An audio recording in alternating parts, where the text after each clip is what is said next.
వేయగలగాలంటే 2000 ఉండాలి సార్. అవునా కదా? వెలిగిందా బల్బు? వెలగల. అవునా కదా?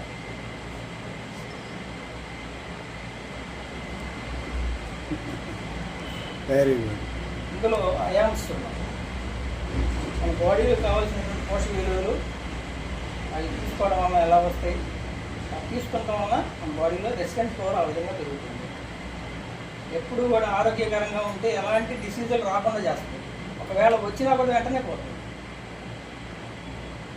కొంతమంది జ్వరం వచ్చింది సార్, పేట్లు కౌంట్ తగ్గిపోయిందని చెప్పేసి కణాలు ఎక్కియాలంటారు. అవునా సార్? కొంతమందికి వరనే తగ్గిపోయింది, 1 రోజు 2 రోజులు. అట్లానే ఇది తీసుకోవడం వల్ల ఏంటంటే అలాగే మనకి ఇమ్యూనిటీ పవర్ ఎప్పుడు కూడా మెయింటైన్ చేస్తూ ఉంటుంది. ఇంకొకటి ఏంటంటే ఇంకొక రిజల్ట్ మాకు వచ్చింది సార్. ఒక ఈ జ్యూస్ తాగిపోయాం ఒక ఫంక్షన్కి మేము. ఆ ఫుడ్ పాయిజన్ ఏదో అయింది దాంట్లో. అక్కడికి 100 మంది వచ్చారు. వచ్చిన ప్రతి ఒక్కరికి కూడా మోషన్స్ స్టార్ట్ అయినాయండి సాయంత్రం నుంచి.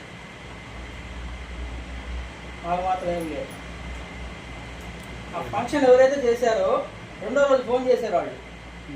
అందరు ఫోన్ చేసి అడుగుతున్నారంట, ఏంటంటే నేను భోజనానికి వచ్చి ఫోన్ చేసి వెళ్ళిపోయిన తర్వాత అట్లా ఉందంటే ఒకళ్ళు చెప్పుకొని అందరూ ఎవరైతే ఫంక్షన్ పెట్టారో వాళ్ళు అడుగుతున్నారు. మేము 2 రోజులు 3 రోజుల తర్వాత కూడా అడగల. వాడు 3వ రోజు ఫోన్ చేశారు నాకు, ఏంటో ఎలా ఉన్నారు, ఏంటి బాగున్నారంటే మా అంత బాగానే ఉన్నామమ్మా, ఆరోగ్యంగానే ఉన్నాం, బాగానే ఉన్నాం. అయ్యా ఇలాగా మాకు కూడా మోషన్స్ అయినాయా, 2 రోజులు దాకా తగ్గలేదు. ఆ చుట్టాలందరూ కూడా చాలామంది ఫోన్ చేశారు, మీరు ఫోన్ చేయలేదు అందుకే మీరు ఫోన్ చేసాం అన్నాం. అంటే ఈ బాడీలో రెసిస్టెన్స్ పవర్ ఉండడం వల్ల ఏదో ఉంది ప్రాబ్లం, ఆ ప్రాబ్లం మామూలుగానే పోయింది, ఎఫెక్ట్ రాలా. అప్పుడు అర్థమైంది కదా ఈ ప్రోడక్ట్ గురించి. మా మిసెస్ కూడా తాగుతుంది, అంతకుముందు తాగలా, మా మిసెస్ కూడా తాగుతుంది. ఎందుకంటే ఆ రోజు కూడా తాగి వెళ్ళిపోయాం అంతే.